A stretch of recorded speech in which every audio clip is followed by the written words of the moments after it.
and welcome back to Crispy's Projects. In this episode I'm going to be fitting this little 12-volt fridge into the camper van, and then I'm going to give you a real world camping scenario and see how it actually fares up.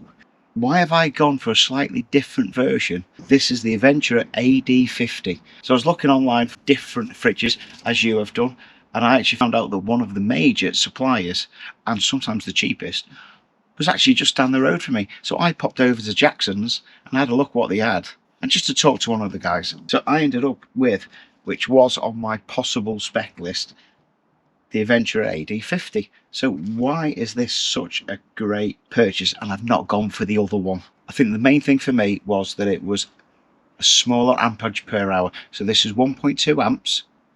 So it's one of the lowest on the market. So it's boasting an LG compressor. He was pushing this as being better value for money, and I can see why, because it's 100 quid cheaper than what I was going to spend.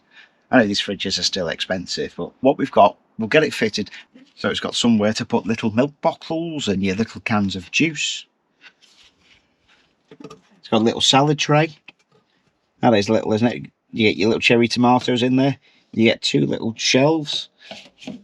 So I think this is supposed to be that way so things don't fall out, because this one's got a little lip as well. So we can move that around, take different things out, maybe put that one down to there. And it's got a freezer compartment.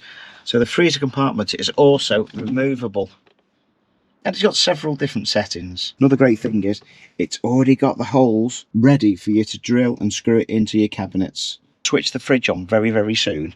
You've got to make sure that you always keep it level. If you do tilt it over, you've got to leave it, I think, 24 hours or something on most domestic fridges. So I'm going to presume this is the same. I've not read the instructions. So I'm just going to take out the two screws.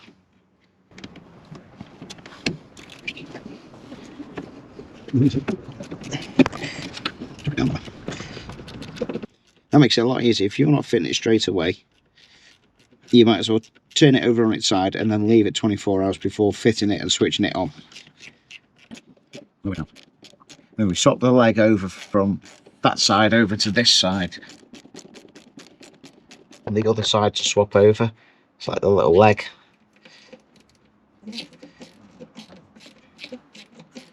One thing I wasn't expecting was to have enough cable on here to actually feed it. So without measuring it, that's probably about 1.5 meters, actually about 2 meters of cable, which is a fair old amount. So that would have been enough to reach where I've got the leisure battery underneath, and it's already fused up. Unfortunately, I've already put my fuse box in there, and I've got a 15 amp fuse in there ready, so it's going to have two 15 amp fuses. And the cable that I've ran has been 30 amp cable, whereas this one's rated at 15 amp.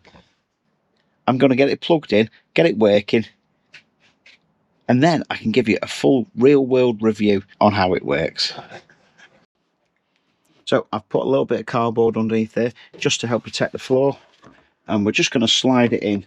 Luckily, we've just took this wire just to the back for now. It will be coming out after our trip, just to tidy everything up and make sure everything is... So I'm just going to push that in, push it right to the back. Just catching on that little air vent. Let's not worry about that. Okay, there we go. Let's have a look at that. So looking at that, there is an optional frame to go around it. We might need the optional frame, but at the moment it looks square and it's all right. Let's see if she opens. That's all right. Doesn't need to go a little bit further to open up the tray, to take the tray out now. That looks all right. I think that's better like that. So if we actually look at the feet, that's pretty much in line with there. So I think that's what I'm going to have. I'm going to put a couple of little scrap bits of wood in there just for now, just stop it from moving around. But I think I'm fairly happy with that. Okay, next up, let's put the fuse in and see if it switches on. I'm hopeful here. It's on there. Let's switch her on. Hold it down. Okay, we've got some numbers on there. I'm guessing that might be the temperatures. possibly at the cool box, and I think so. Let's open it up. Oh, nice little light there. We can hear the motor working. So I think that's a semi-good install by me. So let's go and take it on a little road trip and let's look at what all the features are once I've had time to mess around with everything. Because as per all good stuff, you've got a really good manual to read when you've got nothing better to do. So it's got voltage cutout numbers, it's got the DC, 24 volts. It's got a night mode. I'm not worried about a night mode. Let's get it cold, I'm not fussed. Defrosting, cleaning, all the stuff I don't understand. But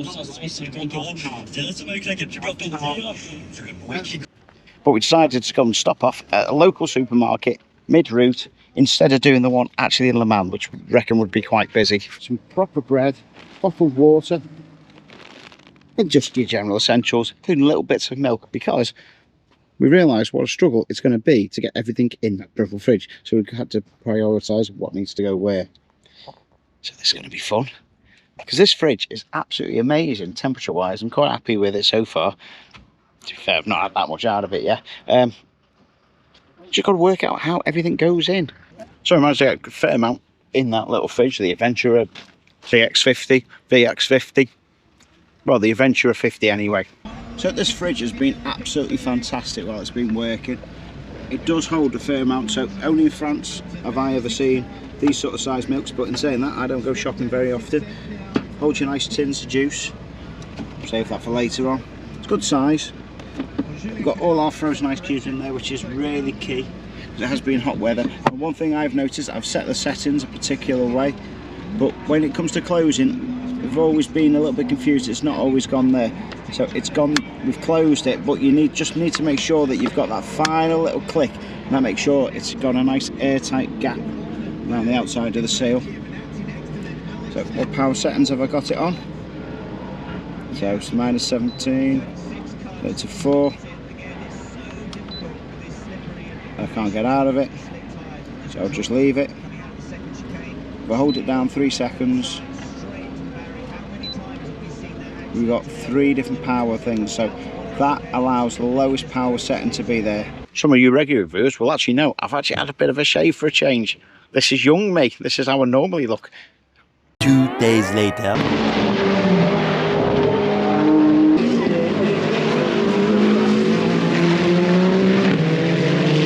Well, we've just got back from being out at Le Mans for 30 odd hours. I think we've been out. We did come back for a bit of lunch, and I'm really interested to know whether the fridge is still on. Still on. Wow. Okay. Oh, I'm happy with that. Considering I had very low voltage when I left. Let me check what the voltage is. Still got 11.9 in there. So I think that's a win for that fridge, considering it's practically been 5 days with the engine running, probably about for half an hour in the middle. To be fair, we've not really strained it.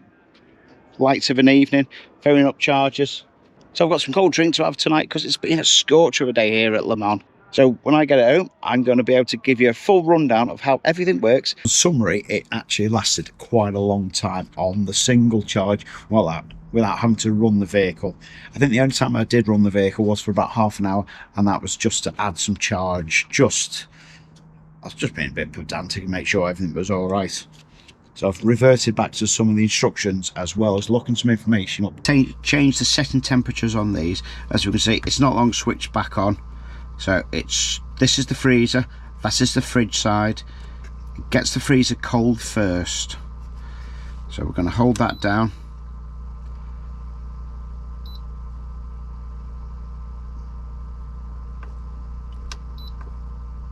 Ah, that's right. Okay, so 6.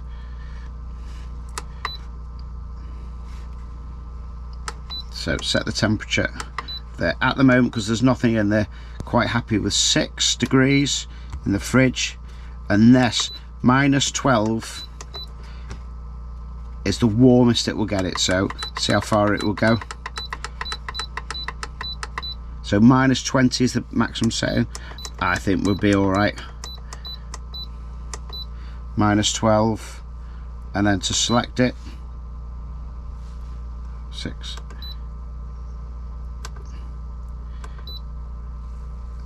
So that's current temperature setting.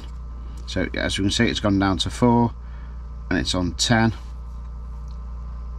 But as we can see, the freezer is starting to drag down the temperature to help cool off the rest of the fridge. But how much stuff can you really fit in here? So size, that is literally, will it fit 4 cans in there? No, it won't. So it won't fit 4 cans widthwise in there.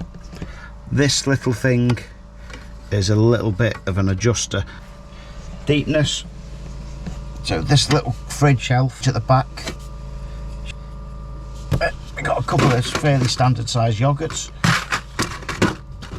so you can put some slightly taller items in there. It's deep enough for a bottle of wine. As you can see, sausages, eggs, and a couple of standard, what are they, 500ml? Yeah, they're the 500ml Lucasades. And of course, in the little salad compartment, which is not a separate compartment, cherry tomatoes, big enough for a cucumber, and a packet of grapes. So to gauge the size on the top of there, you could fit, you could fit 4 cans in there. So it's not massive, but it's enough. One thing I have noticed, it's really easy just not to push it all the way. So look, that's just on the vacuum, but then it just needs that little bit of a clunk. So to sum up, I'm really happy that I got that unit. So I've reverted back to some instructions for some of this information, looked online, and from my own personal experience. So in our setup, it lasted 5 days without having to start the van to put voltage in. We did have a fully charged battery, and the unit had been on with a battery charger for before we even set off. Really kept the temperature, and I think part of the reason the current draw is so low is because it runs an inverter pump. So it has got the latest gas, which is 123YF, and having an inverter pump is that it does use a lot less current. It starts up slower or less with a jolt, so it's easier starting. And of course the noise is so much more quiet. So a couple of things with the settings. So this is what I've had to look up, and this is what a lot of people get confused of. So there's a whole section of the cut in and cut out voltage. So you've got the high setting if you're running off a single battery. I had it on the low setting because I knew it was going to be a good couple of days, and once we actually travelled and started, I knew that I didn't actually really need the fridge other than what it's on. So in this version, is the cut out and the cut in voltage. Now I'm having to refer back to the book for exact numbers as quoted in this manual. 3 modes are low, cut out at 8.5, cut back in at 10.9, medium, cut out at 10.1 and cut in at 11.4. High will cut out at 11.1 and cut back in at 12.4. So if it drops below, it switches off the fridge, and then when it goes either on charge or the battery voltage goes above, it will then switch it on. So once it's gone too low, it won't switch back on. Most batteries aren't really happy below 10.5, 10.6 volts, but if you get yourself a good quality leisure battery, you're good to go. What else is there? Setting the temperatures, it gives you a little guide on what the temperature is, a how-to guide. Noise level 45 decibels or below, which to be fair is all right, I suppose. So I'm going to pack those instructions somewhere safe, and just happy to say, even if I take it on a good day trip, having a freezer in there, some ice creams ready, yeah, it's not overly too tidy in there. We are having a little bit of running difficulties, which we're going to be sorting through, and in the next couple of months I'll share that all with you. Talking to share, if you like this, share it with somebody. Leave a comment down below and I'll do my best to try and open it. Do all those normal things of share, like, subscribe.